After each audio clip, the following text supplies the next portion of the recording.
Veja no ICL Notícias, segunda edição.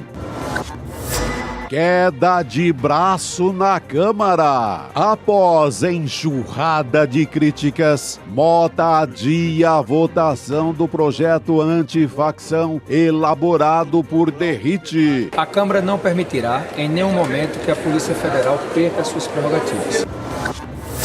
Aceita que dói menos? Papuda, lhe espera.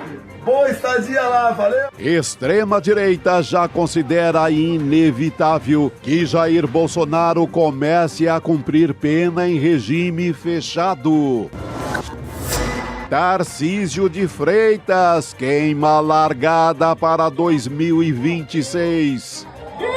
Aliados oferecem R$50 mil para quem conseguir maior engajamento de vídeos do governador de São Paulo. O ICL Notícias, segunda edição, está no ar.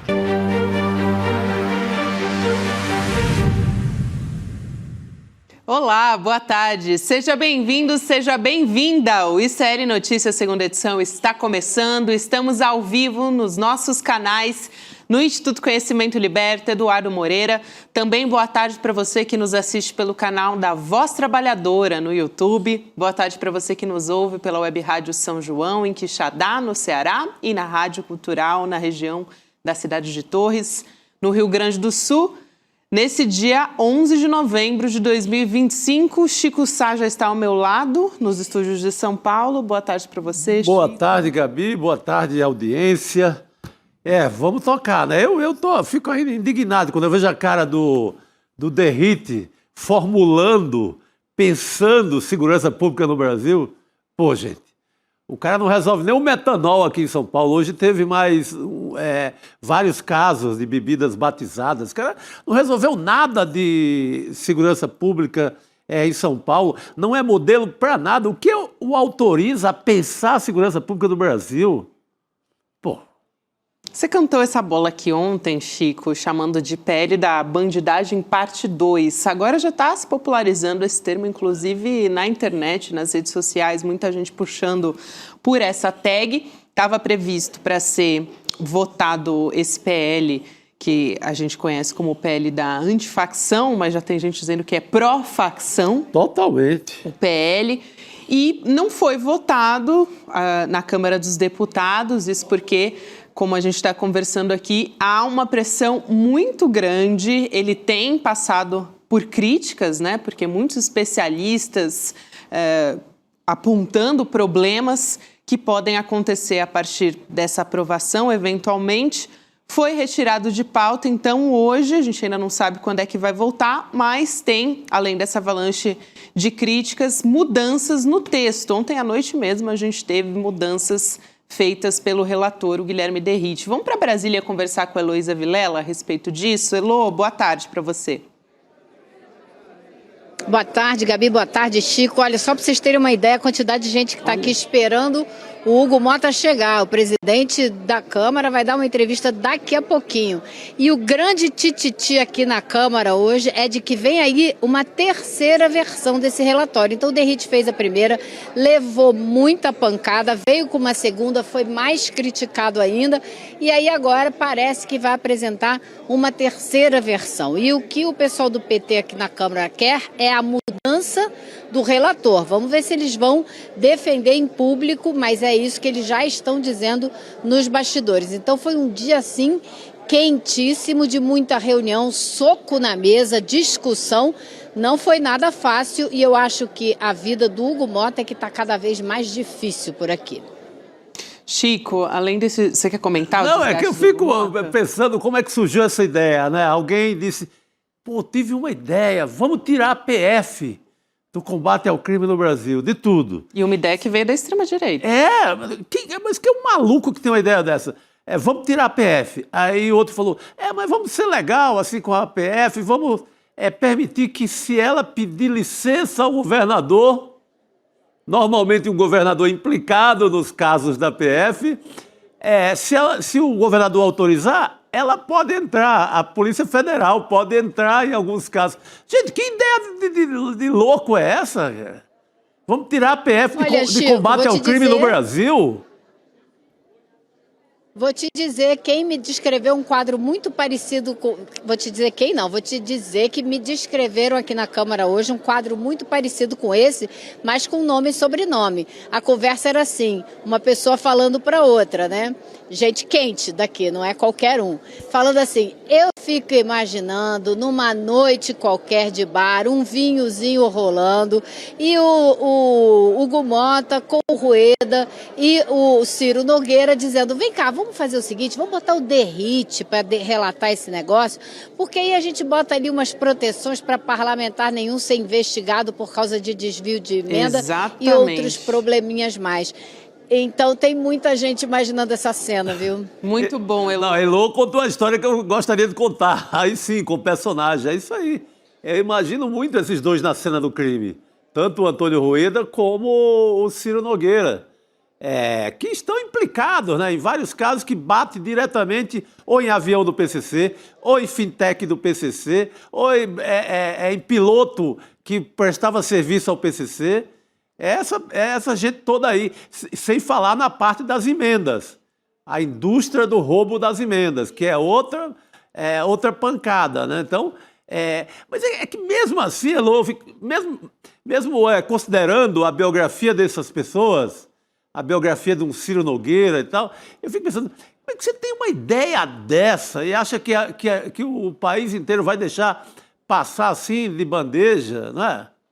Eu acho que a Elô tocou num ponto que é um Exatamente. dos principais que a gente não está prestando muita atenção, né, Elô? Que é esse das emendas parlamentares, porque esse projeto ele pode tirar ali das atribuições da Polícia Federal, não só da PF, mas dos tribunais superiores também. Essas investigações das emendas parlamentares, quer dizer, a gente está falando aqui de lavagem de dinheiro também, né, de fluxos financeiros, como essa mega operação que teve aqui na Faria Lima, né, da Polícia Federal, enfim, para investigar as facções. Então, realmente, Elô, fingir que está combatendo o crime organizado, mas o combate, como você não investiga a cúpula, é só ali na camada mais baixa, né? Não resolve. E vou te dizer mais uma coisa, Gabi. Esse projeto é de interesse primordialmente do Centrão. São vários nomes do Centrão que estão interessados. Nem a extrema-direita está unificada em torno desse assunto. Tem divisão por lá. É algo que a Manuela Borges está trabalhando e ela deve trazer novidades amanhã no N1. Mas existe divisão porque você sabe que na extrema-direita tem muita gente que é policial militar, policial federal, tem muita gente da área de segurança que não está achando essa história nada boa. Excelente, então a gente vai aguardar essa apuração da Manuela Borges amanhã no ICL Notícias Primeira Edição. E eu queria aproveitar para trazer aqui, a gente continuar essa mesma conversa, trazendo uma tela para deixar um pouco mais clara essa mudança. Na verdade foram várias, né? Mas quando a gente fala da atribuição da Polícia Federal, que é uma das questões mais graves, também tem encaixar a facção na lei antiterrorismo e várias implicações que isso tem. Mas vamos ver o que mudou no que diz respeito à atribuição da Polícia Federal. Então, na primeira versão desse PL, que o Derrite tinha colocado ali, né, a relatoria desse texto era a seguinte: a Polícia Civil seria uma responsabilidade das polícias civis estaduais investigar organizações criminosas envolvidas nos atos definidos como terroristas. A PF atuaria apenas quando tivesse uma repercussão interestadual ou transnacional, tivesse um risco à segurança nacional ou à ordem pública internacional, ou ainda o Ministério da Justiça determinasse atuação conjunta. E isso, antes disso, o governador, né, do estado teria que fazer uma provocação.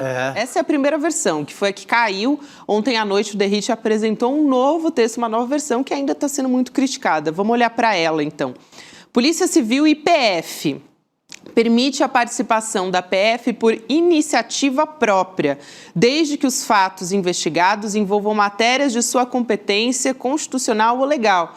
E isso, prestar atenção nisso é importante, né? A competência constitucional ou legal, porque a competência da PF já está estabelecida, né? A atuação da PF se daria de duas maneiras. Número 1, se ela for demandada pela autoridade policial estadual ou do Ministério Público Estadual, ou então, em segundo lugar, por iniciativa própria, desde que comunique às autoridades estaduais competentes. Então, a PF tem que chegar no governador, né, e falar assim: seu governador, será que, por gentileza, eu poderia investigar, né, em um caso, por exemplo, que envolve corrupção, ligação de policiais civis, por exemplo, com facções criminosas? O caso do Vinícius Gritzbach, que foi morto ali no aeroporto de Guarulhos. A Polícia Federal tinha que chegar e falar: por gentileza, será que a gente pode investigar, então, esse caso? Não faz o menor sentido. Continua maluquice. Essa segunda versão não muda muita coisa, né? Continua querendo mandar na Polícia Federal. Gente, qualquer organização criminosa hoje não é uma organização criminosa estadual. Qualquer uma dessas organizações está em vários lugares ao mesmo tempo. Não dá para combater só com polícia civil. Essa ideia de ser apenas polícia civil é uma ideia de controlar a história. Controlar, não permitir. A Carbono Oculto, na sua versão piauiense, que chama Carbono Oculto 86, porque é o código telefônico do Piauí, ela é feita por Polícia Civil e Polícia Federal. Nesse caso, se tivesse aprovado essa maluquice aí do Derrite, a Polícia Federal não estaria. Portanto, a seção de Ciro Nogueira não seria investigado, o próprio Ciro Nogueira não seria investigado e ficaria por isso mesmo.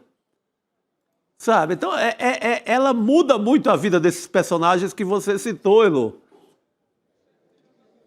Exatamente, Chico, e eu acho que é o que vocês estavam falando agora. Será que eles acham que é todo mundo idiota, que ninguém vai entender o que eles estão querendo fazer?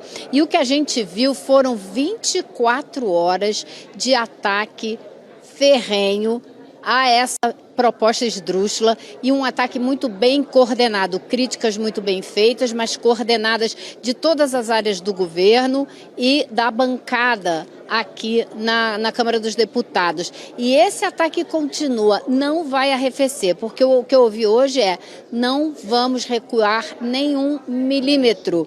E a gente quer agora que saia, que o Derrite deixe de ser o relator. Então, por isso a expectativa com esse anúncio aqui que o Hugo Mota vai fazer, porque quem está pior de todo mundo nessa história é o Hugo Mota, que achou que podia jogar esse jogo com o pessoal do Centrão e está se vendo impossibilitado, porque as críticas na sociedade civil foram quase imediatas. E imediatamente começou a se comparar com a PEC da blindagem e isso ganhou tração nas redes. E ele é muito sensível à pressão nas redes. Eu sei também que o presidente Lula está muito pé da vida com o Hugo Mota, porque ele permitiu que o Derrite, na prática, roubasse a autoria do projeto, além de deturpar completamente esse projeto. Então, a reunião de líderes hoje, aqui na Câmara dos Deputados, foi quentíssima. Chegou uma hora que o Hugo Mota deu um soco na mesa e disse: não vou permitir a politização desse tema. Ao que o líder do PT levantou e falou: o senhor me desculpe, pediu a palavra e disse com todo respeito: quem politizou foi o senhor, porque o gesto de escolher o Derrite politizou completamente essa situação. E a líder do PSOL, a Talíria, também entrou e disse: isso daí é uma politização sem dúvida o que o senhor fez. E só eles dois, na verdade, defenderam firmemente essa posição. Mas foi uma defesa veemente que, pelo visto, chacoalhou as convicções, se é que tinha alguma, do presidente da Câmara, Hugo Mota. Então, pode vir mudança por aqui. Nada está resolvido, nada está definido e ainda tem muita briga pela frente. Ô Chico, daqui a pouco vai falar o presidente da Câmara, Hugo Mota. Para quem está nos acompanhando, a gente vai transmitir também, trazer a fala do Hugo Mota. Mas ele trouxe uma afirmação mais cedo, porque ele está pressionado também. Ele estava explicando toda essa questão, né? E aí ele foi muito rápido para dizer que a casa não vai permitir, que a Polícia Federal perca suas atribuições e tal. Vamos assistir essa fala do Hugo Mota? Até para a gente ver mais tarde como é que vai ser o discurso, né? Vamos lá. A Câmara não permitirá, em nenhum momento, que a Polícia Federal perca suas prerrogativas. Essa é uma condição inegociável para nós, tanto é que o próprio relator, desde o dia de ontem, por intermédio nosso, conversou com o diretor-geral da Polícia Federal, mas eu quero tranquilizar a sociedade de que desvirtuar o debate, de que a Câmara está atrás de tirar a competência da Polícia Federal, isso não é verdade. Nós vamos pelo contrário, é poder fortalecer os meios que tanto a Polícia Federal como o Ministério Público, os Ministérios Públicos Estaduais, o Ministério Público Federal e as polícias estaduais possam ter mais instrumentos para enfrentar o crime organizado. Aí, Elô, ele falando, né, sobre ser inegociável. Não é essa a proposta que ele estava aprovando, né? Não era essa a proposta que ele estava assinando embaixo. E vocês vejam o volume de pressão que foi exercido sobre o Hugo Mota. Ontem ele teve reunião no Supremo Tribunal Federal com o ministro Alexandre de Moraes e procuradores estaduais. Hoje teve reunião com o ministro Lewandowski. A gente sabe que, além da irritação do presidente Lula, o ministro da Fazenda também está muito revoltado com esse projeto, porque ele cria dificuldades econômicas para empresas e para o governo brasileiro. Olha, por exemplo, o fundo da Arábia Saudita, que investe na Petrobras, se o país tiver um problema de terrorismo, como eles estão querendo configurar, mudando a lei dessa maneira, esse fundo simplesmente não investe em nenhum país que tenha esse tipo de problema. E só para vocês terem uma ideia de um exemplo básico, simples, mas que envolve uma fortuna. Você pode imaginar o fundo da Arábia Saudita, a fortuna que não envolve, por aí vai. Então é claro que além de ser uma proposta equivocada, problemática e que tem intenções, né, que a gente pode muito bem imaginar quais são, ainda tem consequências econômicas para o país. Não, isso é de uma idiotice sem tamanho, né? Idiotice monumental. E quando o Hugo Mota entrega isso para o Derrida, ele sabe que estava entregando para o Tarcísio de Freitas, entregando para o principal adversário do governo. Se ele queria aprovar qualquer proposta de segurança, pega um deputado, pega para relator alguém que tivesse boa convivência com todo o Congresso, com o governo, com a oposição, alguém que transitasse bem. Aí sim seria o papel de um presidente de Câmara. O que ele fez foi uma emboscada com o governo Lula. Ele entregar nas mãos do... acabou servindo de emboscada para ele, Chico. Virou emboscada contra ele mesmo. Dele. Exatamente. Mas quando você entrega ao Tarcísio de Freitas, que o Derrida representa o Tarcísio, o Palácio dos Bandeirantes, quando você entrega para o inimigo direto, para o inimigo político direto, isso é uma provocação, no mínimo. Agora, ele não esperava, eu acho, Chico e Elô também, que até o mercado financeiro ali, integrantes da Faria Lima, iam cobrar o Hugo Mota, né? Sim. Porque tem esse receio de como fica o capital estrangeiro para o Brasil. Essa que a Elô tocou. Então, eu acho que até mais do que essa pressão política é o mercado financeiro batendo ali na porta do Hugo Mota, né? Porque é ali que ele está preocupado. Cara, entrega quem entende de segurança pública, quem sabe ler um documento, o Derrida é incapaz disso. Cá entre nós. O Derrida é aquela visão antiga. Do destino. Olha a ironia do destino. Ciro Nogueira, que é, por essência, porta-voz dos interesses do mercado financeiro e que está, todo mundo diz, por trás desse projeto, é também quem vai ser pressionado pelo mercado financeiro, porque isso pode afetar as finanças. Sim. Então, assim, dá vontade até de rir, né? Porque é irônico. Mas isso só prova a forma como eles fazem, né? A obsessão era enquadrar como terrorismo, era a grande obsessão, para sintonizar com a Casa Branca, com o Trump, e para prejudicar o governo Lula, prejudicar o país inteiro, prejudicar a economia brasileira. Era a obsessão dele, do Derrida, do Tarcísio, de todo mundo. Eles foram alertados pelos amigos deles da Faria Lima. Exatamente.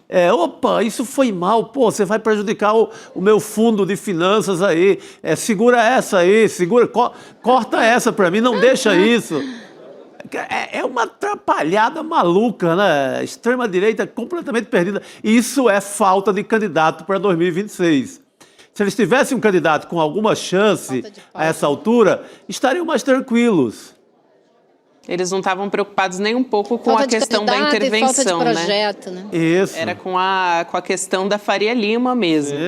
E não com a possibilidade de um governo Trump na situação que está, né, enfim, e investindo contra a América Latina de uma maneira geral, no que essa classificação relacionada a terrorismo poderia significar. Eventualmente até uma intervenção que envolvesse, ações militares em outro país. Mas o que está preocupando é a questão do dinheiro, né? É como o mercado está reagindo, os aliados ali dos... o que pegou foi isso aí, né? Como disse a Elo, exato. E também do próprio Hugo Motta, né, que está sendo cobrado agora, pressionado de todos os lados, né, Elo? A mesma coisa na MP do IOF, é interessante, mais uma vez parece que o tiro saiu pela culatra. Foi a mesma coisa que aconteceu, tem toda uma rasteira no governo e foi, assim, desgastado completamente. Aliás, começou muito lá atrás, quando teve aquele motim bolsonarista na Câmara dos Deputados, né? Mais um episódio em que o Hugo Motta tenta ali dar um doce, parece, para a extrema-direita, para o centrão e dá nisso. Olha no que deu. Eu acho que agora só resta o Hugo Motta ele nomear outro relator, alguém com trânsito que possa sentar com o governo, sentar com a oposição, alguém que seja um bom conciliador, um bom negociador. Porque eu acho que não dá mais para nomear relator adversário político do governo Lula, né? E eles achavam, né, Lô? Eles achavam mesmo que iam aprovar toque de caixa, porque já se chegou com um texto pronto, estava prevista já nessa terça-feira o projeto andar, só não foi por essa pressão toda que a gente está comentando de várias forças que estavam pressionando, mas achavam, né? Achavam que a toque de caixa ia conseguir desgastar o governo, pegar o projeto que era a aposta do governo, desidratar e colocar pautas ali, aprovar as pautas importantes para a direita. No momento em que o país está mais do que voltado para a COP, com visitas de delegações do mundo inteiro, preocupado em fazer um bom encontro, vários políticos estão lá. Então eles queriam usar esse momento para passar toque de caixa, quando a votação aqui está toda remota, não precisa estar aqui porque o Congresso está esvaziado. Olha, realmente, agora, eu acho que o fato deles não terem conseguido, como não tiveram êxito com a PEC da blindagem, demonstra a diferença do momento político que a gente está vivendo, né? Eles realmente houve um retrocesso, uma perda de força, de espaço político para essa extrema-direita, que não conseguiu passar anistia nenhuma, nem botar em votação aqui, não conseguiu passar a PEC da blindagem. Parece que vai ter muito problema com essa PEC da segurança, da antifacção, porque o Senado já disse que não vai aprovar algo que limite o trabalho da Polícia Federal. Então, o Hugo Motta, mais uma vez, trabalhando sem procurar uma costura, um acordo com o Senado, ou seja, eu acho que ele ainda não entendeu o papel que ele tem que desempenhar, o que ele está fazendo aqui, para que ele senta naquela cadeira. Exatamente. Esse posto exige alguém com alguma maturidade política para saber negociar. Ele gerou um conflito medonho com essa história de entregar para um adversário político uma PEC dessa importância. E conseguiu desagradar todo mundo. Todo mundo. Eu vou aqui chamar também, Elo, um trecho da entrevista que aconteceu hoje de manhã com o promotor de justiça, o Lincoln Gakia. Ele, assim, atua há mais de 2 décadas investigando o PCC. Então, ele fala sobre, antes de mais nada, né, a elaboração desse projeto, que foi algo, assim, que o relator, o Guilherme Derrite, ele não ouviu ninguém, né, enfim. E também sobre tirar os poderes da Polícia Federal, que era algo que a gente estava mostrando como é que foi apresentado esse texto pela primeira vez, como ficou agora e que pode, como o Elo já explicou aqui, vir uma terceira versão. A gente está aqui aguardando até o presidente da Câmara, Hugo Motta, para ver se ele já vai falar algo nesse sentido, dar alguma perspectiva para a votação acontecer, para um novo texto e até, eventualmente, um novo relator. Vamos assistir essa fala do Lincoln Gakia, a gente volta para a conversa. Vamos lá. Já a prima facie, né, no primeiro dia, ontem, de discussão deste projeto, desse texto que já estava pronto, Já houve essa reclamação por parte da Polícia Federal, de fato, que ficaria nos moldes do texto original alijada, né, das investigações relativas às facções. No PL do governo, aí a Polícia Federal centralizaria todas as investigações relativas a organizações criminosas transnacionais, interestaduais, e cuja repercussão do crime tenha, aliás, cujo crime tenha repercussão nacional, praticamente todos os casos. Então, nenhum dos extremos era aceitável, né? Então, ele diz que o texto ali do Herrich tira todas as atribuições, né? Como se desidratasse completamente, tirasse a atribuição da Polícia Federal. É a opinião de alguém que participa na prática de combate ao PCC há muito tempo, né? Não é de um teórico que vê a coisa de longe, tá? Alguém que está ali dentro do dia a dia no combate ao crime, né, Elô? Aliás, Elô, ontem você falou com o Sarrubo. Eu também queria lembrar disso, né? Sim. Jogar essa bola aí para você. Exatamente. E ele destacou justamente essa história de ter sido feito um projeto a toque de caixa, sem ter nenhuma discussão com ninguém, tirado da cartola de alguém, né? E quando o projeto que o governo fez começou a ser discutido em agosto do ano passado, foram discussões com representantes de diversos setores, comandantes, um representante dos comandantes das polícias militares, das polícias civis, da Polícia Federal, do Ministério Público, de gente acadêmica, ou seja, foi uma ampla discussão que veio aqui, o resultado dessa discussão veio para o Congresso e o objetivo era que ela passasse por comissões aqui que convocassem audiências públicas, tratassem desse assunto da maneira como tem que ser tratado, promovendo a maior discussão mais ampla possível para a sociedade brasileira saber do que se trata e não esse arremedo de projeto que chegou aí, saindo da cartola de alguém, foi empurrado para cá e queriam forçar uma votação disso em 2 dias. Quer dizer, que seriedade pode ter um projeto desse, né? Exato. Perfeito. Acho que vale a pena também conferir essa entrevista do Mário Sarrubo com a Heloísa Vilela, que está também disponível no nosso site. A gente trouxe aqui também alguns trechos, né, dessa entrevista com o secretário nacional de segurança pública, né? Mas vale muito a pena a gente fazer essa comparação aqui, esse paralelo, porque tem alguns trechos que a fala deles, que, enfim, são pessoas que têm experiência nessa área, eles também chamam atenção para esses mesmos problemas ali, que é justamente enfraquecer o crime organizado de uma maneira geral e também banalizar essa noção de terrorismo, né? Que acho que é algo que a gente vem conversando muito aqui, Elô. E eu tô vendo que a movimentação aí atrás está cada vez maior, né? Na expectativa de que o Hugo Motta fale. Só que o Hugo Motta deve estar pensando, o que ele vai dizer depois dessa palhaçada que ele provocou? Ali todo mundo esperando. A quantidade de jornalistas aqui dá para vocês a dimensão do que, do grau de fervura dessa discussão, né? Porque é o que ocupa hoje todos os veículos de comunicação e a sociedade brasileira está de olho, como a gente viu a repercussão nas mídias sociais que teve essa tentativa, né, de passar esse projeto a toque de caixa por aqui. Lu, a gente viu de tudo, assim, dos termos. Já vou me despedir de você, mas já que você tocou nesse ponto das tags que foram levantadas ali nas redes sociais, teve essa bola que o Chico Sá cantou ontem, né, que foi a PEC da bandidagem, parte 2, Congresso da bandidagem, PL do crime organizado. Também muita gente, Mota e Derrite protegem o crime, muitas tags trazendo isso.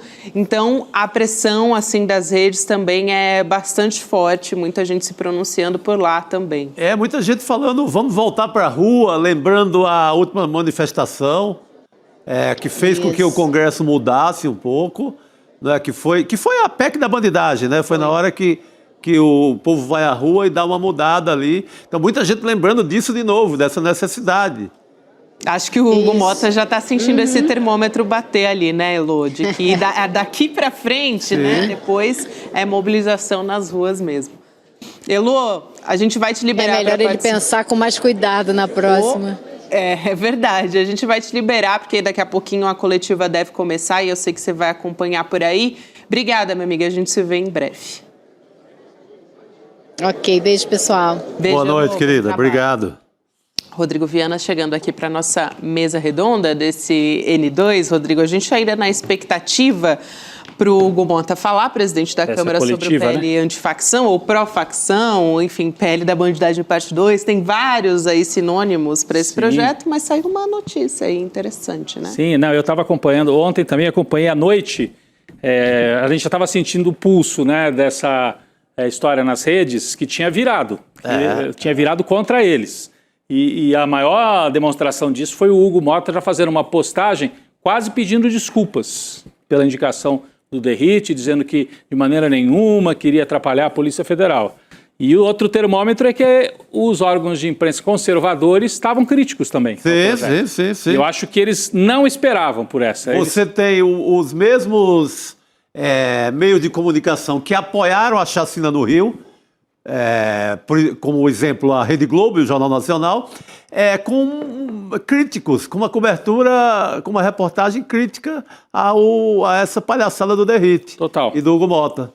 Bem crítico, assim, com espaço para o contraponto, coisa que não costuma acontecer. Sim. Quando tem governo envolvido, governo Lula, mas bem crítico, sinal de que não pegou em lugar nenhum. Não pegou e mostra também como o Tarcísio de Freitas, eu não sei, a equipe dele ali, ele tem a sala de comando dele, deve ter gente muito inexperiente. A gente fala tanto do Kassab, mas é segundo ou terceiro erro de avaliação, né, do Tarcísio.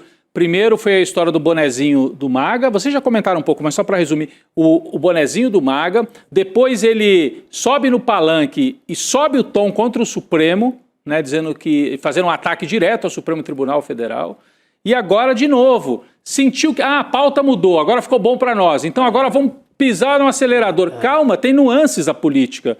Não é porque esse tema é favorável à direita, que tudo que você fizer vai ser favorável a você. Sim. Se você errar na dose, vira um veneno contra você mesmo. Em vez de remédio, vira veneno. E nesse caso virou veneno para a direita, porque eles erraram e mexeram com algo que é muito importante no imaginário da população, Polícia Federal. Sim. Você vai tirar a Polícia Federal da investigação de criminoso, mexeu com isso, aí ganhou um rótulo fácil. Que é o de enfraquecer o crime organizado, né? É o rótulo mais... Enfraquecer o combate ao crime organizado.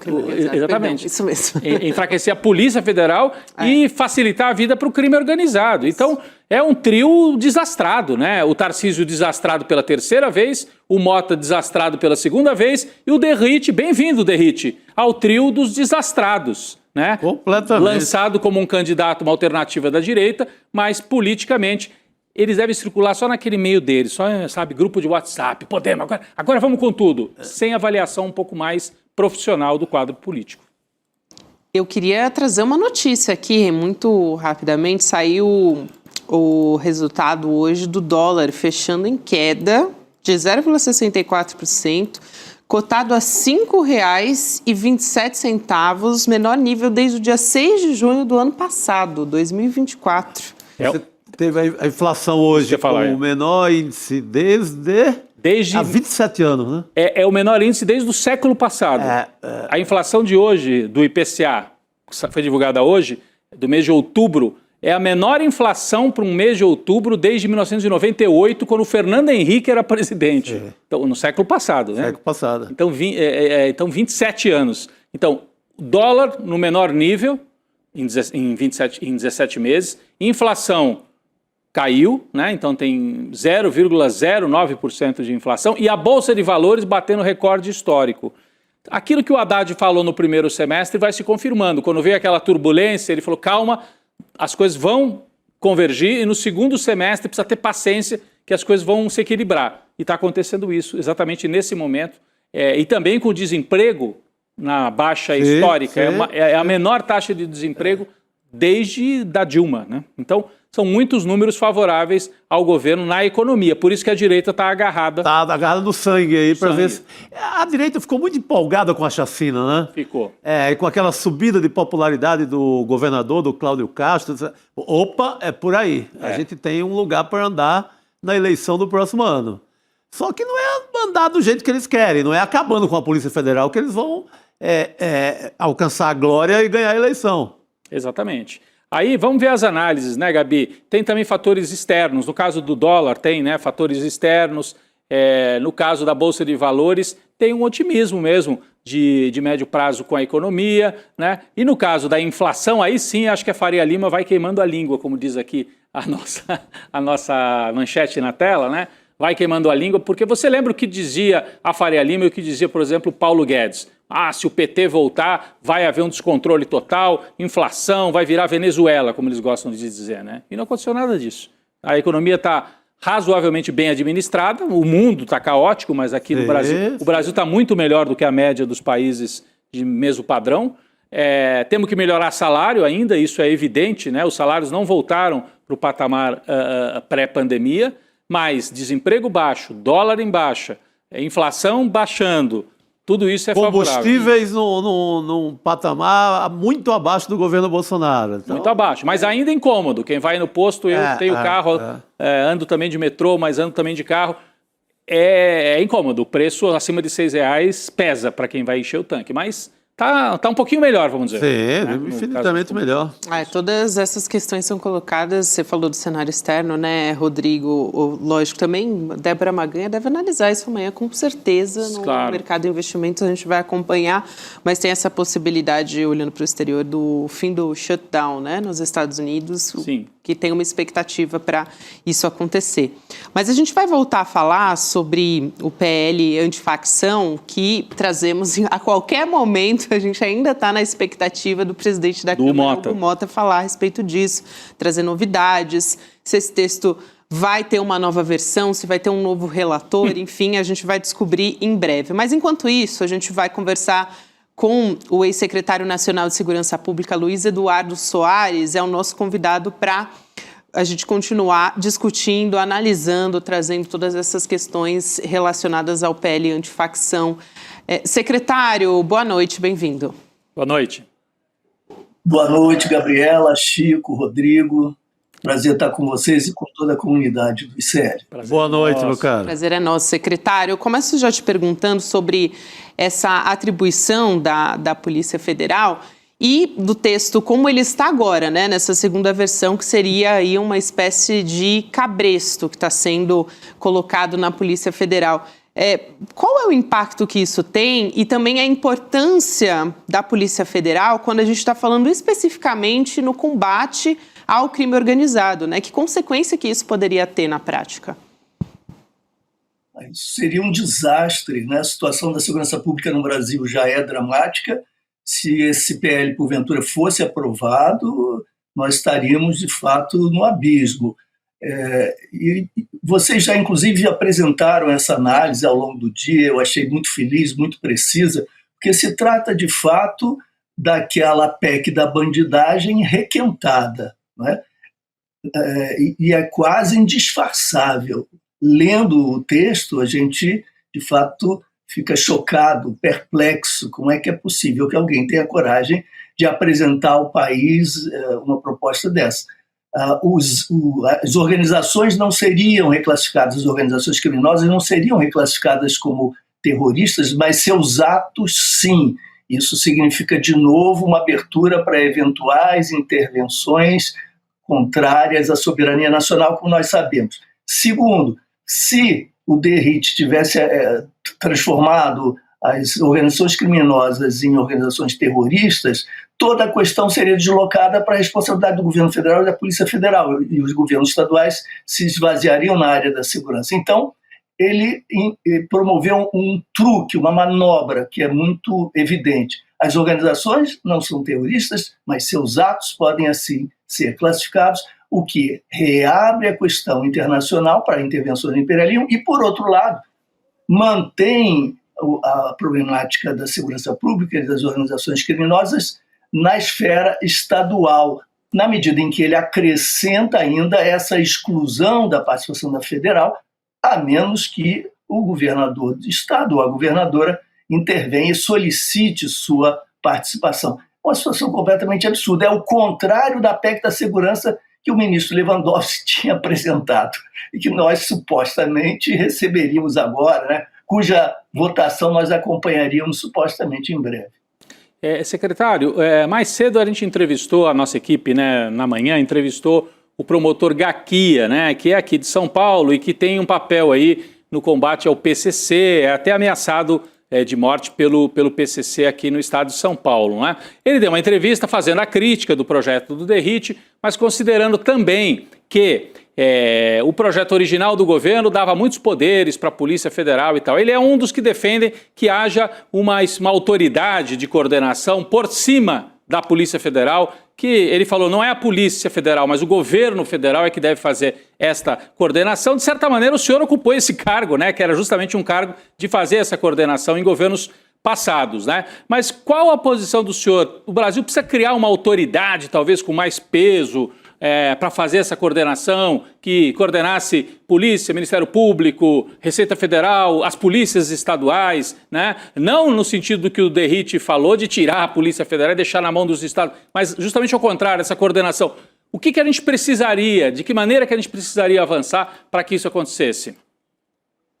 Eu acho que seria positiva a criação do Ministério da Segurança Pública, e eu diria, inclusive, Ministério da Reforma da Segurança, para que ele não venha simplesmente, burocraticamente, chancelar a estrutura institucional que nós temos, o modelo organizacional das polícias que nós temos. Um ministério desse tipo, acho que faria sentido com essas cautelas, né, com essa prudência, para que não fosse simplesmente a chancela do que aí está, porque permitiria que o governo federal finalmente assumisse protagonismo, inclusive nas proposições de políticas de reforma institucional, nas políticas efetivas que seriam aplicadas. Não me parece, eu respeito muito o Dr. Lincoln, já tive com ele muitas vezes e sempre manifestando minha solidariedade à sua coragem e à sua competência. Mas nesse caso eu discordo do Dr. Lincoln. Eu acho que melhor do que uma autoridade que se crie sem uma radicação institucional mais clara, acho que a criação de um ministério seria mais adequado ao nosso arranjo institucional. E, se me permite, Rodrigo, eu ainda acrescentaria o seguinte: essa proposta do DERIT, nós não devemos deixar isso de lado, porque está um pouco escondido, tem sido pouco falado, ela também criminaliza movimentos sociais. Sim. Há uma frase que diz: o crime de impedir o funcionamento de instituições tais como A, B, C, D, escolas, e etc, etc. Imagina um movimento de estudantes, secundaristas. Me perdoa te interromper, o presidente da Câmara, Hugo Mota, está começando a falar, a gente vai ouvir muito rapidamente, a gente já volta a conversar. Boa.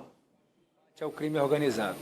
Quando designei na última sexta-feira o deputado federal Guilherme DeRitt, atual secretário de Segurança do Estado de São Paulo, para relatar o projeto de autoria do governo federal sobre o crime organizado, sobre as facções criminosas, foi para que o deputado fizesse um trabalho eminentemente técnico, não permitindo que esse tema fosse usado como palanque político para quem quer que seja. Desde então, o deputado Guilherme DeRitt tem dialogado com as lideranças partidárias, com os estados, tem procurado dialogar também com o governo federal, e esta presidência tem este tema como uma prioridade e tem tido o cuidado de poder, ao lado do deputado Guilherme DeRitt, trazer as nossas preocupações na construção de um projeto que entregue ao país um resultado, uma solução para a segurança pública do Brasil. Nós temos construído esse texto, como disse, com muito diálogo. Temos conversado com o Poder Judiciário, também com o Senado Federal, visando fazer uma proposta que tenha a condição de representar o sentimento do país e não o sentimento de uma bancada, de um partido ou de um deputado.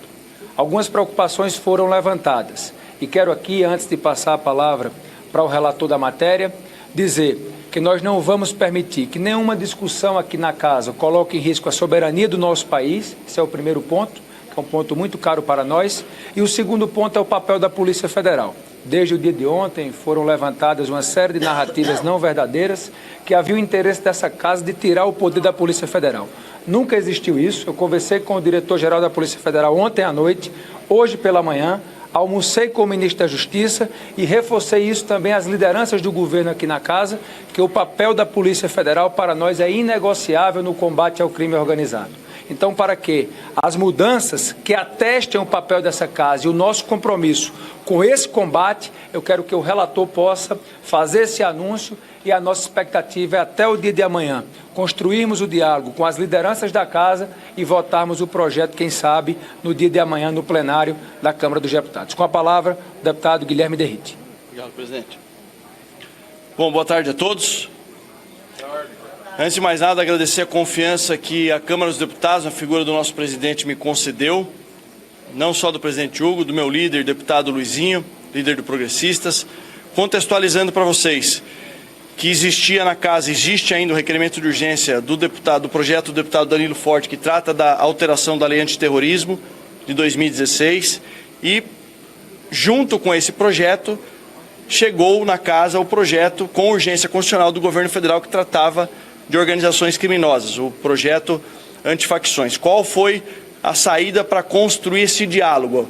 Unir as boas sugestões de ambas as propostas, tanto do governo federal quanto do deputado Danilo Forte, e construir uma nova tipificação penal dentro da Lei 13.260, que é a Lei Antiterrorismo de 2016, com vários tipos penais, ou seja, com várias condutas típicas.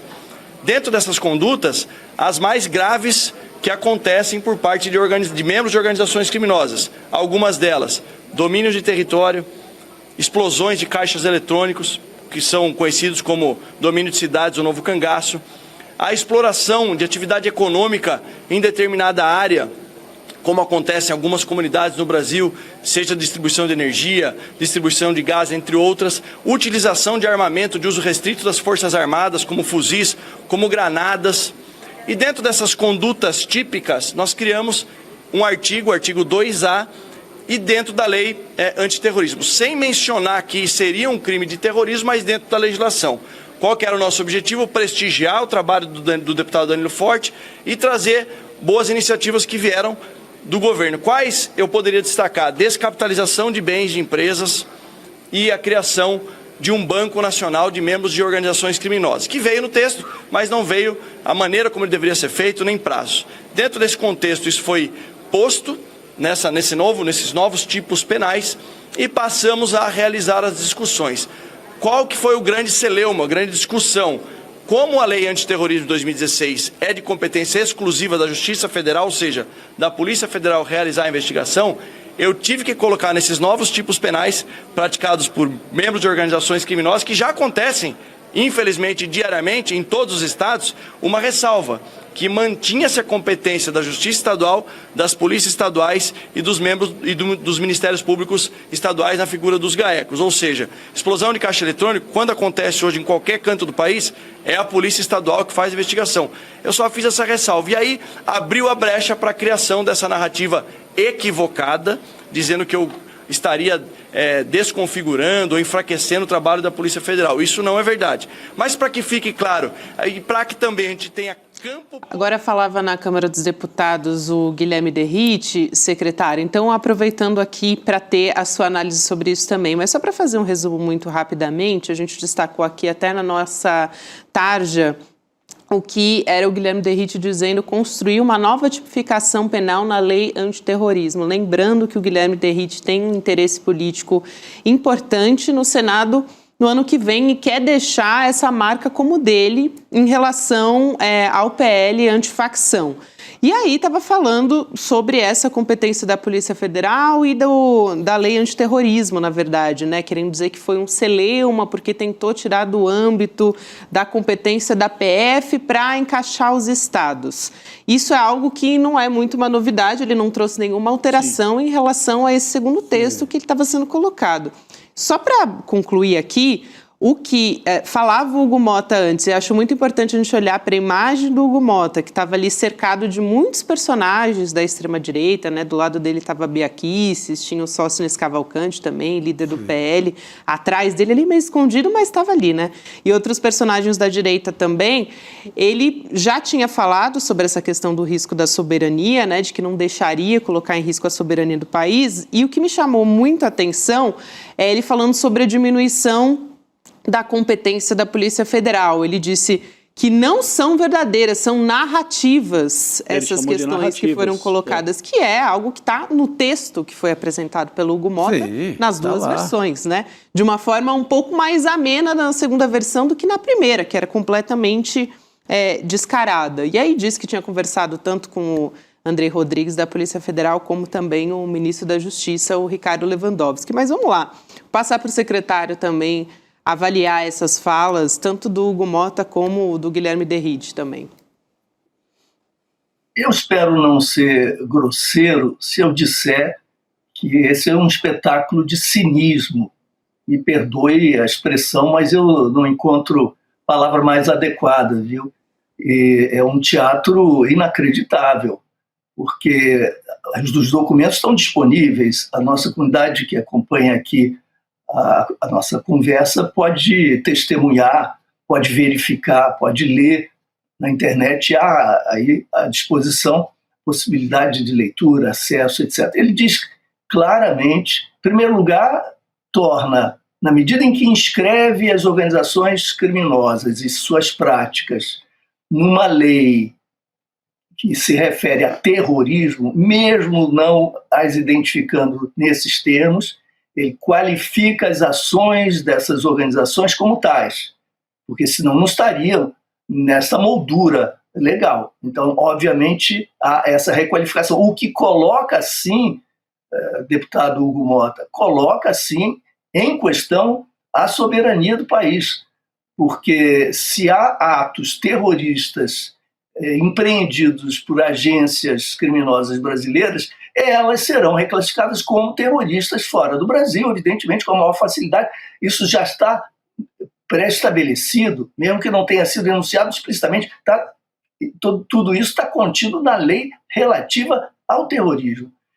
A criminalização dos movimentos sociais. E agora, a questão da Polícia Federal. Há indicações ali de que a Polícia Federal não atuará, a esfera de responsabilidade é do governo do Estado, e a Polícia Federal pode atuar em caso de convocação, de convite por parte do governo estadual. Então, é obviamente uma tentativa dele de evitar o desgaste político e tentar encontrar uma solução, mas é inaceitável essa redefinição da lei antiterror, porque isso adultera completamente o espírito da proposta do governo, que é uma proposta democrática. Ô Chico, mas a imagem, acho que como a Gabi descreveu aqui, fala muito. Eu não sou muito adepto daquela imagem, sempre fala mais que 1000 palavras, nem sempre. Às vezes a imagem esconde.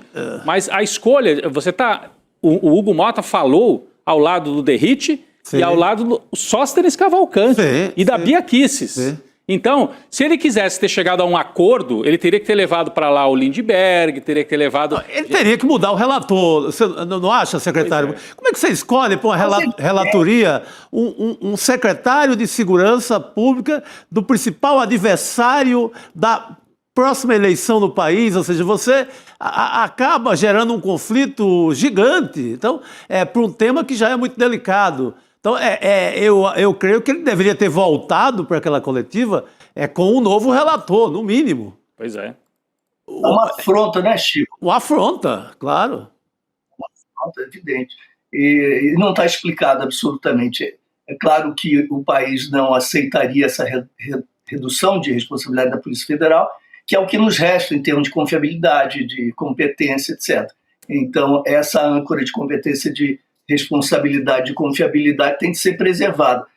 Agora, não é possível votar amanhã a toque de caixa se nós estamos diante de um dilema crucial para o país, uma questão tão grave, profunda, tão controversa. Podem concordar comigo, eu posso estar enganado, eu posso estar errado, mas é passível de um debate nacional aprofundado. É inaceitável que isso seja tocado assim, dessa maneira.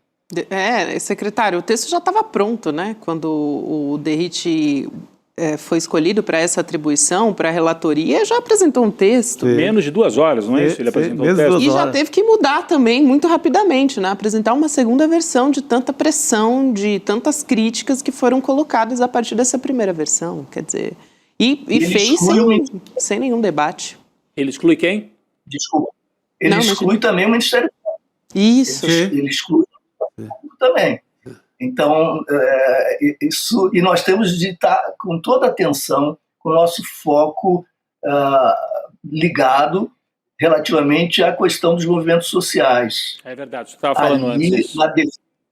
Ali na definição que ele faz sobre os atos que ele considerará terroristas, porque estamos falando de uma legislação relativa ao terror, ele inclui impedir funcionamento de instituições tais como, e elenca diversas instituições, entre elas a escola. Eu, como sou professor há 50 anos, estou sempre conectado com essa problemática da educação. Quantas vezes nós vimos movimentos de estudantes, movimentos secundaristas que paralisam, ou mesmo professores que paralisam o funcionamento da escola por um dia, 2 dias, o que seja, né, em nome das suas demandas, do debate que promove, etc. Isso será redefinido como ato terrorista, impedimento do funcionamento escolar. Imagina se uma figura neofascista como Tarcísio vence as eleições presidenciais com uma legislação desse tipo. Isso é muito sério, isso é muito grave. Não é possível votar isso a toque de caixa dessa maneira, passando o trator assim. Eu achei grave, e eu achei que o Hugo Motta, né, voltar, depois de toda a crítica que foi feita, ele voltar para essa coletiva com esse tom que ele voltou... Sim, muito arrogante. Arrogante, porque ele fala narrativas em relação a tirar o papel da Polícia Federal. Narrativa o quê? Está escrito. Narrativas não verdadeiras. Né? Narrativas não verdadeiras. Está escrito no substitutivo, no projeto do Derrite. Não é narrativa nenhuma. E não somos nós só que estamos falando aqui.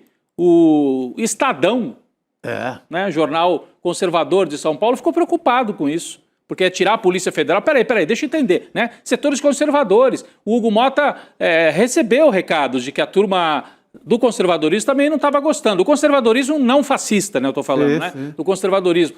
Não estava gostando muito dessa história. Ainda mais feita com essa pressa e com esse grau de articulação política. Porque ele se planta numa coletiva ao lado de Sóstenes Cavalcante, o chefe do discurso da anistia, da Bia Kicis, e do próprio Derrite, que é um garoto de recado do Tarcísio, que foi colocado ali, tudo bem, ele foi eleito, mas ele estava na Secretaria de Segurança de São Paulo, mas volta para assumir o mandato só para fazer isso aí. Esvaziar qualquer ideia do governo federal em matéria de segurança pública no Brasil. Pois é. Ele vai, não é, secretário? Ele entra para desmantelar isso, né? Exato, nós estávamos há poucas semanas discutindo a PEC do SUSP, do Sistema Único de Segurança Pública, a PEC apresentada pelo ministro da Justiça e Segurança Pública, Lewandowski. Né? Qual era a proposta da PEC do SUSP, do Sistema Único de Segurança Pública? A articulação, a coordenação entre as diversas agências inscritas no campo da segurança pública. O governo federal, por meio do Ministério da Justiça e Segurança, a Polícia Federal, etc., liderariam um esforço de coordenação, de articulação, com vistas ao enfrentamento daquelas questões que são consideradas prioritárias. Né? Então, o esforço era da constituição de uma rede nacional de cooperação, de articulação, de coordenação, porque nós temos um arquipélago no Brasil na área de segurança pública. São 26 estados e o Distrito Federal, cada um na sua linha, na sua direção, com as duas polícias também não colaborando entre si, em disputa permanente. Então, uma desarticulação completa ante a organização cada vez mais densa e competente, né, criminalmente competente dessas organizações, dessas facções. Então, eu acho que todos reconhecem, todas, que é importante um esforço de articulação. Essa foi a proposta, inclusive, do governo Lula em 2003. Eu era secretário nacional de Segurança Pública e nós apresentamos esse plano. E, aos poucos, isso acabou se traduzindo numa legislação infraconstitucional em 2017. O então ministro Raul Jungmann apresentou a proposta, mas não numa plataforma suficientemente vigorosa como seria a mudança constitucional, com todas as dificuldades de uma mudança infraconstitucional, apenas normativa, etc. Logo depois se verificou que, de fato, não funcionava, porque os temas são constitucionais. A resistência dos estados é imensa, as resistências corporativistas das polícias é sempre imensa, então é necessário conferir autoridade ao governo federal para que ele assumisse também responsabilidade nessa área. E isso conduziu, afinal, o ministro Lewandowski a apresentar a PEC do SUSP, isso estava na mesa, isso estava em discussão. Subitamente, isso desaparece. Exato. E, em seu lugar, nós temos essa proposta assustadora. É isso. Não, de repente aparece o Derrite em Brasília dissolvendo toda uma ideia, todo esse trabalho. É a imagem dele a partir de agora. É uma operação. O caminho oposto ao da articulação da Constituição, reforçando o isolamento das instituições nos estados. Exatamente. Perfeito. Aqui, só para reforçar também que ele não procurou, né? O governo federal falou que não foi procurado pelo governo, mas, na verdade, pegou um projeto que veio do governo, alterou completamente o sentido e não procurou o governo para dialogar a respeito disso também. Tem uma apuração do nosso repórter do ICL, Kleber Lourenço, de que deve ter um texto novo ainda hoje. Então, assim, teve esse tom, como o Rodrigo chamou a atenção também, mas me parece que nos bastidores existe uma preocupação, sim, porque tanto que vem um novo texto, a gente está na expectativa de que isso deve acontecer ainda hoje. Secretário, muito obrigada pela sua participação, foi um prazer enorme te receber aqui. Obrigado. Prazer, secretário. Acabei de ler a sua ficção lá, Enquanto Anoitece, gostei muito. Tá boa. Excelente. O matador pernambucano ali tá muito bem descrito, bela história. Obrigado. Tchau. Excelente, secretário. Obrigada. Boa noite.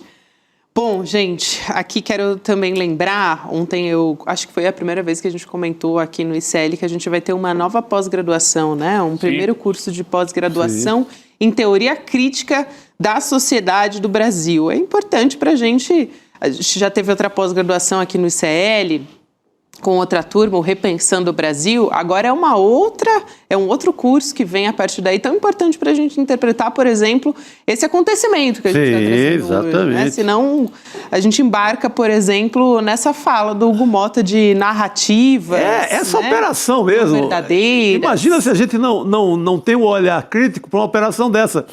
Que a hora que o governo, que a esquerda, que o governo Lula pensa em segurança pública para valer, com algo consistente, vem uma operação a partir do Palácio dos Bandeirantes e a partir do Centrão e esvazia completamente e apresenta outra coisa, tentando acabar, inclusive, com a Polícia Federal. E se a gente pensasse de maneira não crítica, engolia isso com uma facilidade tremenda, né? Ô, Gabi, quem é que vai estar? Tem professores aí muito interessantes nesse time da Teoria Crítica da Sociedade Brasileira. Nancy Fraser, né? Vladimir Safatli, Gessé Souza, Elias Jabbour. Tem também você falou do Gessé, né, que é o nosso Gessé, tem o nosso Lindener também, Pareto. A Márcia Tiburi. A Márcia Tiburi também, que está no Precisamos Conversar, que inclusive hoje tem Precisamos Conversar. Também. Só vou contar a pauta depois. Mas hoje Rafael Valim também, entre os professores dessa pós-graduação, que vai ser lançada no dia 27 de novembro. Está aí o link para a gente se inscrever, né? icln2.com.br. É isso. Quinta-feira, 8 horas da noite, dia 27, hein, gente? Então vale marcar na agenda, até porque quem se inscreve para participar dessa primeira turma, quem faz isso durante o evento do lançamento, tem desconto também para poder cursar essa pós-graduação. Eu acho que essa é uma informação importante, né? Estudar pagando um preço menor, muito então bom. Melhor ainda, né? E já é sempre, a pós do ICL é para que todo mundo consiga acessar, né? Ela é mais acessível. Mas pensando aqui no justamente nosso evento de lançamento, a gente tem condições exclusivas para quem vem com a gente no dia 27 de novembro. Vamos seguir aqui? Vamos, por favor. A gente vai trazer ainda outras discussões envolvendo o PL antifacção. Agora há pouco a gente falava do pronunciamento do presidente da Câmara, Hugo Mota, e de um novo relatório que deve sair ainda hoje. O Luiz Costa Pinto está chegando aqui, né, para conversar de Brasília com a gente a respeito disso, lá diretamente de Brasília, onde está falando agora a dupla, né, Hugo Mota e Guilherme Derrite também. Lula, boa noite. Boa noite. Boa noite, Rodrigo, Gabi, Chico, né? Pois é, o Derrite e o Hugo Mota, presidente da Câmara, são alvo, né, da operação Faça Leis, Não Faça Graça, que foi a operação em curso no dia de hoje para que eles se enquadrassem e produzissem esse novo relatório que estão fazendo. Agora, falta ali, a gente viu a coletiva, Lula, você certamente viu a imagem, né? A gente destacou aqui a presença de Sóstenes Cavalcante, Bia Kicis, um discurso do Hugo Mota, pelo menos da boca para fora, ele não desceu do salto alto, que para mim essa operação deles de colocar o Derrite estava no salto alto. Agora achamos aqui o tema que vai eleger a direita em 2026. Então podemos fazer o que a gente quiser. Só que eles levaram, né, um empurrão de volta aí, mas na hora da coletiva continua numa certa arrogância. Você acha que vai ter mudança? A Gabi dizia, né? A prova dos 9 vai ser ver o texto mesmo, que deve sair ainda hoje, talvez uma nova proposta. Vão continuar nesse tom? Vão ter que aceitar, negociar alguma coisa? Do que você está sentindo por essa fala do Hugo Mota e do Derrite também? Olha, eles fizeram uma pantomima para tentar mostrar que o recuo não era um recuo. Né? Porque o que está acontecendo, e esse novo relatório, é um recuo absoluto.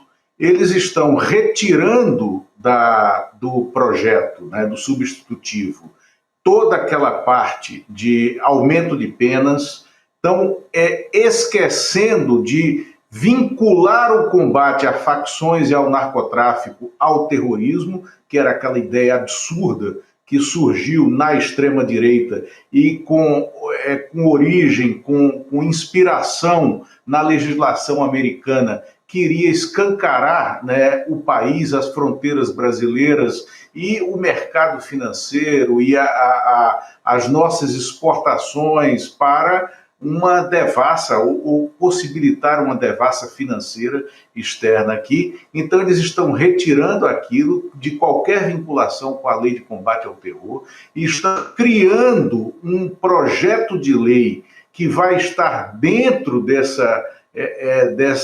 desse projeto de lei original do governo, mas é um projeto de lei específico, é uma lei comum, né, que vai tratar de aumento de penas para crimes de facção, de narcotráfico, um regime disciplinar diferenciado também para isso, vão chamar de marco legal de combate ao crime organizado e vão dar para o Derrite a paternidade desse projeto específico. E aí vão liberar o projeto de lei original do governo para que preserve, né, o papel da Polícia Federal à frente das investigações, para que não faça mais referência nenhuma a essa submissão da Polícia Federal e do Ministério Público Federal às polícias estaduais e aos ministérios públicos estaduais e permita que haja um efetivo avanço nas investigações, um avanço na estrutura de Estado para investigar o crime, porque o que eles estavam fazendo é um retrocesso. Agora, eu quero, me permitam entrar nesse ponto que você colocou aí, dessa pantomima armada. O Hugo Mota, de fato, prestou um serviço à extrema-direita, a candidatura do Tarcísio, que ele foi reanimado para essa candidatura presidencial por causa daquela onda que se criou depois do massacre no Rio de Janeiro, que foi uma onda falsa, uma onda falsamente turbinada por pesquisas de opinião pública mal feitas, por pesquisas de opinião pública mal perguntadas e que deram um cenário, uma leitura muito específica. Aí o Hugo Mota se sentiu à vontade para plantar dentro do Congresso Nacional um secretário de segurança egresso da Polícia Militar do Estado de São Paulo, que é a mais violenta e a mais letal em suas operações de todo o país, e que é uma polícia obscura, é uma polícia que não tem um sistema transparente de correição, é uma polícia violenta. E colocar ele aqui dentro, para ele, em 3 dias, produzir um relatório que fosse votado, aprovado e aceito pelo Senado, né, rapidamente, num assunto tão delicado. Isso é impossível. Hugo Mota não é nada nem ninguém. E aí eu quero lembrar, Chico, né, que você estava aqui no processo da Constituinte, que Hugo Mota não chega nem aos pés, óbvio, né, da articulação política que tinha José Sarney.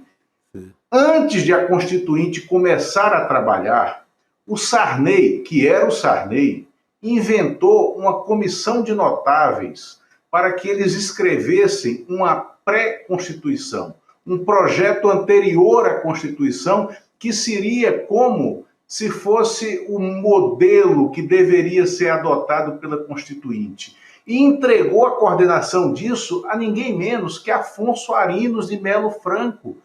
Era o Afonso Arinos que fez esse projeto anterior, essa pré-constituição, e liderava essa comissão de notáveis. Aí esse projeto foi entregue a Ulisses Guimarães, que era o presidente da Assembleia Nacional Constituinte, eleita para reescrever a Constituição.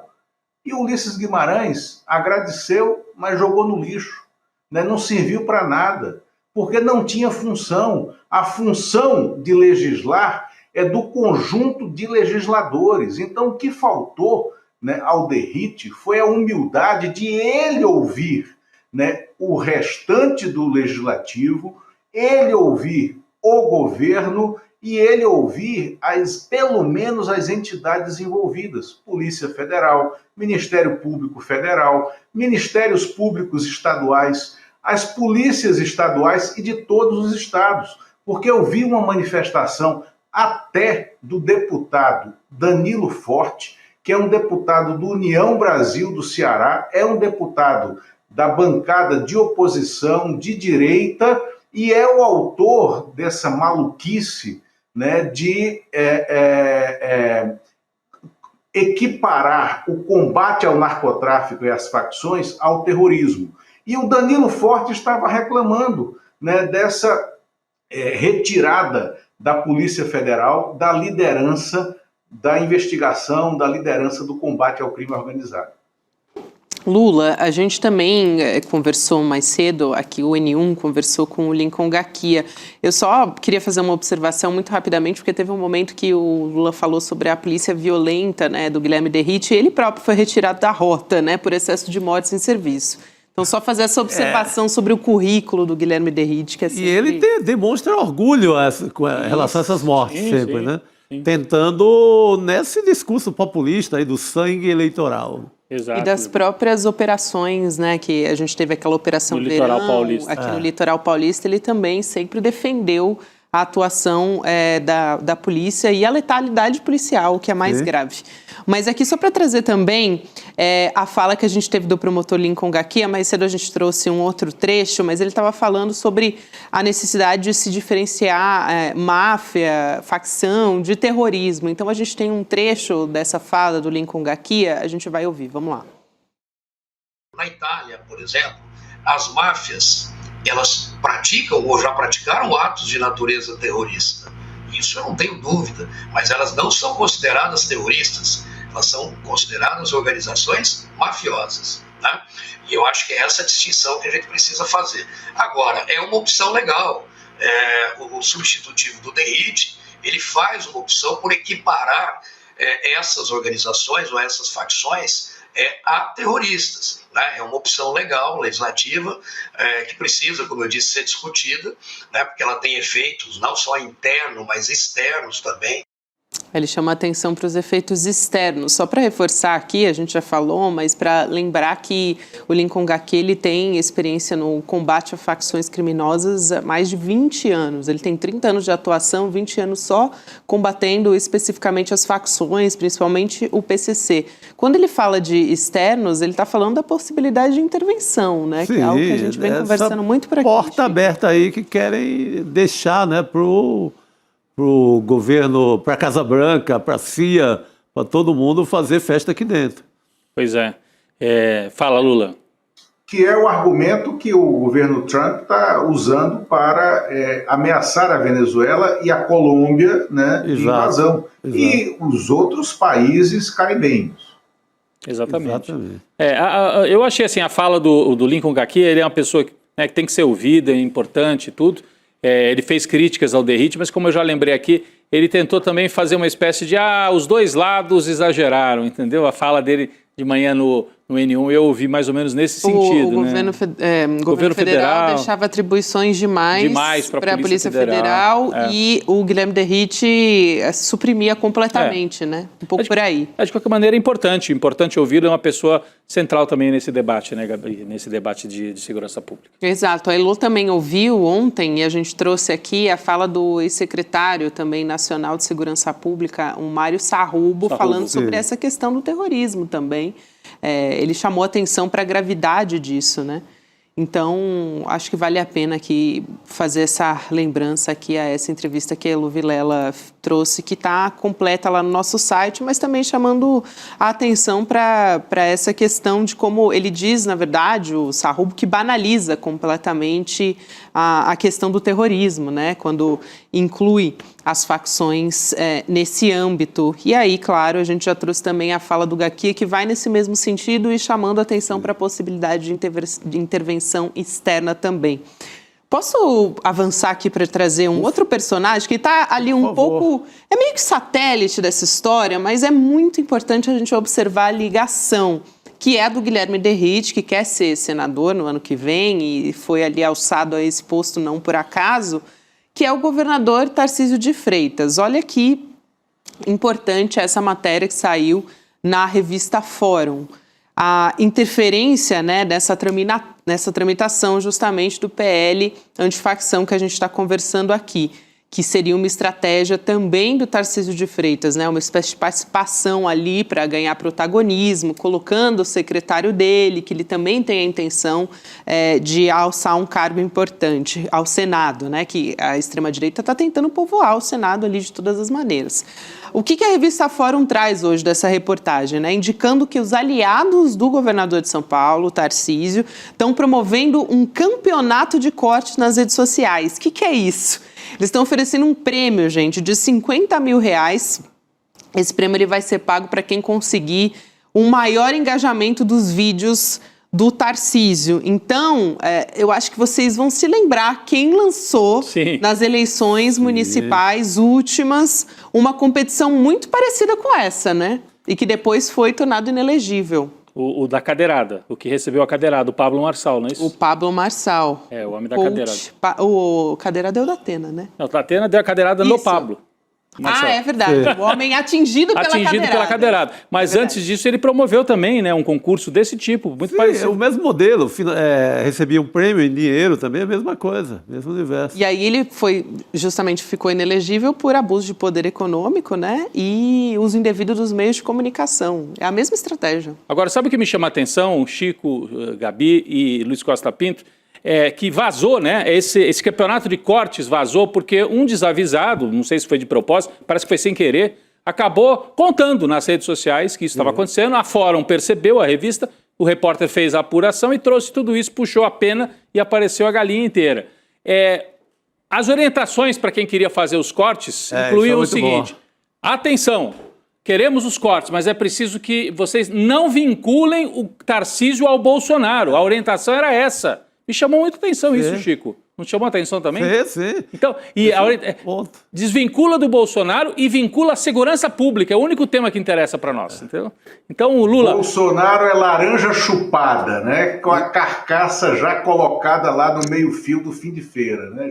Exatamente. Mas aproveitando o tema e esse presente que o Hugo Mota dá ao Tarcísio e ao Derrite, né? Então, uma operação casada. Veja só, o Tarcísio põe o Derrite na Câmara, o Tarcísio vira relator por indicação do Mota e em São Paulo, amigos do governador, porque ele nega, não, imagina, não sei de nada. Amigos do governador incentivam influenciadores a fazer cortes, né, recortes de vídeos para divulgar cada vez mais o nome do Tarcísio com foco em segurança pública. Vocês acham que é por acaso? É uma operação casada. E agora, aí deixa eu falar com um pouco de experiência de quem entrou assim rapidamente nesse mundo dos leilões, dos concursos de cortes, porque há uns meses atrás, uma pessoa da internet, inclusive morador de Belém do Pará, um nerd, né, entrou em contato comigo pelas redes sociais para me propor pagar a ele, né, uma quantia determinada para ele pegar as minhas intervenções em programas jornalísticos, tá? Fazer cortes e turbinar isso nas redes, né? Porque iria, então, ampliar a minha presença. Eu disse, eu não vejo isso. Primeiro que eu não quero, né? Segundo, eu não vejo, mas aí eu fui entendendo um pouco como era esse negócio. E, de fato, isso acontece. O Marçal, né, se falou aqui no nosso grupo, o Pablo Marçal usou, né, esses campeonatos de cortes na campanha municipal daí de São Paulo e foi objeto, né, de uma das denúncias que levaram à inelegibilidade dele, né, porque isso é ilegal, porque estava sendo pago com dinheiro de campanha. E dinheiro de campanha de partido político não pode pagar o turbinamento, né, de posts, o turbinamento de vídeos nas redes sociais, isso por lei. E por isso, né, por ter cometido uma conduta vedada na lei eleitoral, o Marçal foi passível de cassação. Não estamos ainda sob a égide da lei eleitoral, porque não tem campanha ainda. Mas isso foi um ato de pré-campanha. Primeiro é preciso saber como que esses 50 mil reais serão entregues, por quem, vai sair de onde. Se sair do partido do Tarcísio, do Republicanos, né, o Republicanos pode ter o seu tesouro, pode ter a sua prestação de contas glosada pelo Tribunal Superior Eleitoral. Se sair de qualquer órgão público do governo de São Paulo, é corrupção, né, porque não pode.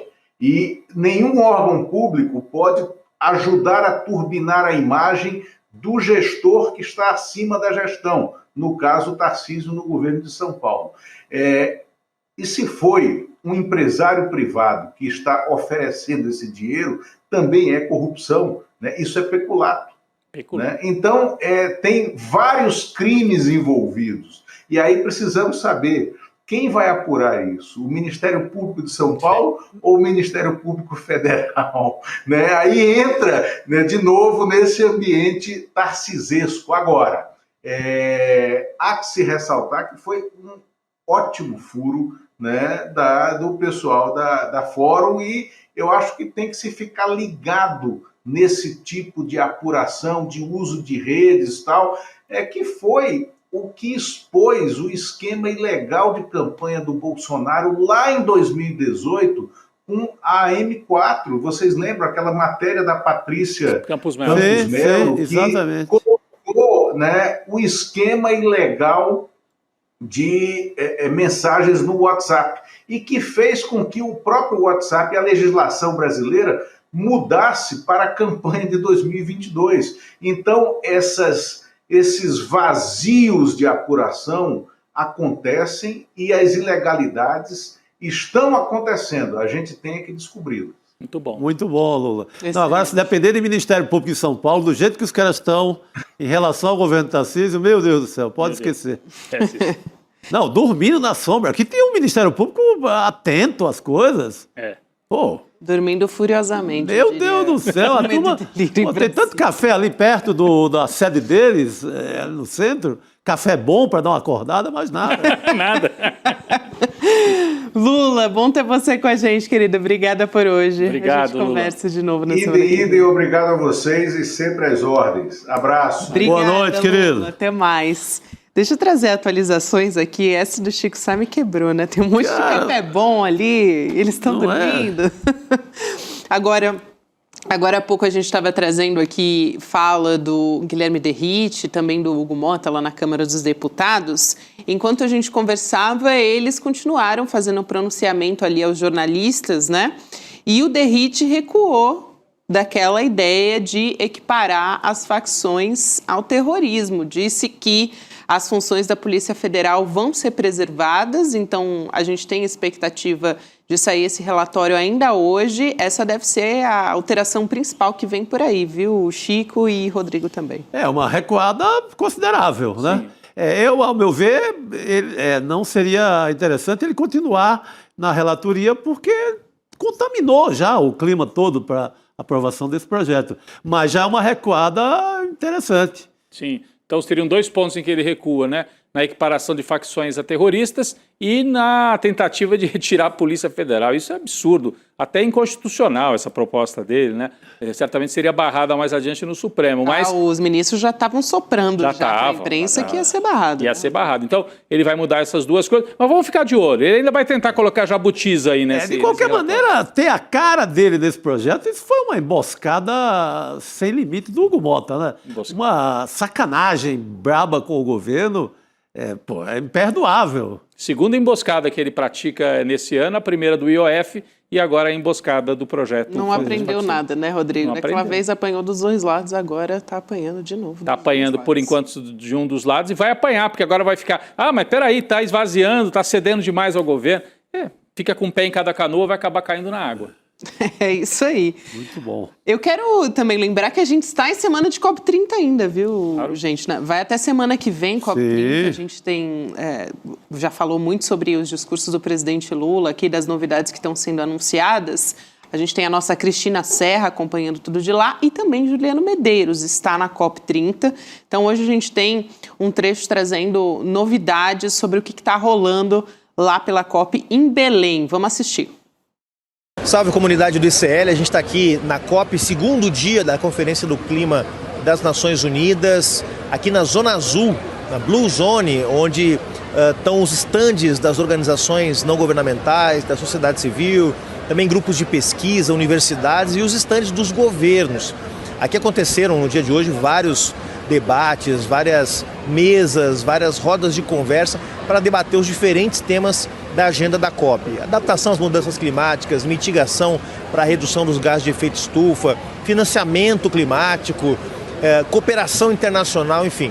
E nesse contexto chega à Câmara dos Deputados a proposta de emenda constitucional para criar o SUS do Clima, um sistema integrado de combate aos desastres climáticos, apresentado pelo deputado Tarcísio Mota, do PSOL do Rio de Janeiro. Então, dentro desse projeto do Tarcísio Mota, integração entre as defesas civis, então o financiamento dos entes federativos para poder viabilizar as políticas de adaptação, enfim, uma política integrada que possa não só evitar que as catástrofes, os eventos climáticos extremos afetem as pessoas que estão em situação de maior vulnerabilidade, as pessoas mais pobres, periféricas, mas também ajude o Brasil a pensar dentro da lógica do que já existe, o Plano Clima e outros instrumentos do Ministério do Meio Ambiente para enfrentar a crise climática, possa também produzir uma política integrada nos 3 níveis, municípios, estados e União, mais uma iniciativa para ajudar o Brasil a enfrentar a crise climática e fazer do Brasil líder mundial na transição. Essa é a notícia da COP de hoje aqui em Belém do Pará. A gente volta com mais informações em breve. Até lá. Aí, então, a fala do Juliano Medeiros, que está acompanhando a COP30 nessa semana. E a gente vai ter daqui a pouquinho lá na Câmara dos Deputados, só muito rapidamente atualizando essas informações, também uma outra coletiva de jornalistas do líder do governo na Câmara dos Deputados, o José Guimarães. Então o negócio está fervendo lá em Brasília, vai continuar fervendo e a gente vai continuar acompanhando. E eu adiantei, aquela hora que a gente estava falando dos professores da nossa nova pós-graduação, que a Márcia Tiburi, né, uma das professoras, hoje tem Precisamos Conversar, né? A Márcia Tiburi, que faz parte da mesa redonda junto com a Sara Zara, a Sucena e no comando da Juliana Baroni. Então o mote é Mães na Adolescência, puxando pela novela das 9, que tem uma personagem ali que está grávida e é adolescente, se não me engano tem 15 anos de idade, então essa é uma grande questão, sobretudo no momento que a gente está falando da PEC da pedofilia na Câmara dos Deputados. Exatamente, né, então, inevitável ligar e devemos ligar essa questão. Né? Aliás, posso fazer aqui um merchan também? Porque ontem a gente teve a Débora Diniz, pesquisadora especialista nesse assunto lá no Em Detalhes. Vale a pena muito acompanhar tudo que a Débora Diniz produz, vale a pena a gente aprender junto com ela. Vamos acompanhar o Precisamos Conversar? Direto. Né? Vamos Saímos nessa. do N2 direto para o Na sequência tem o José Cobori junto com o Frei Davi lá no Espiritualidade na Ação. Então você fica agora na companhia do Precisamos Conversar, que tem muita pauta importante para discutir hoje. Vamos nessa. Bom. A emancipação exige mais do que redistribuir renda. É preciso reconstruir o mundo. Essa ideia de Nancy Fraser resume bem o que propõe a teoria crítica da sociedade. E é o que o novo curso do ICL quer fazer. Formar gente que não aceita pouco. Gente que quer atuar para mudar a sociedade de forma profunda e real. Dia 27 de novembro, quinta-feira, às 8 da noite. Começa essa pós-graduação feita para quem quer pensar e agir. O ICL completou 5 anos levando informação de qualidade, reflexão e conhecimento que transformam vidas. E essa história não é feita sozinha. Ela é construída junto com nossos parceiros de todo o Brasil. Cultural FM 2 de ICL. Com você, onde você estiver. Passando para agradecer a grande parceria que temos com o Instituto Conhecimento Liberta. Obrigado pela parceria que realmente liberta. A nossa parceria aqui em retransmitir o conteúdo do N1 foi um golaço, gol de letra, que venham muitos anos para nós.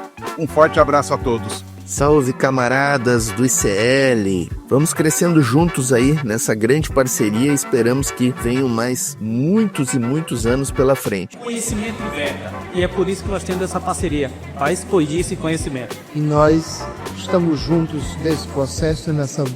São vozes unidas em uma rede que cresce a cada dia, levando informação livre e independente para milhões de brasileiros.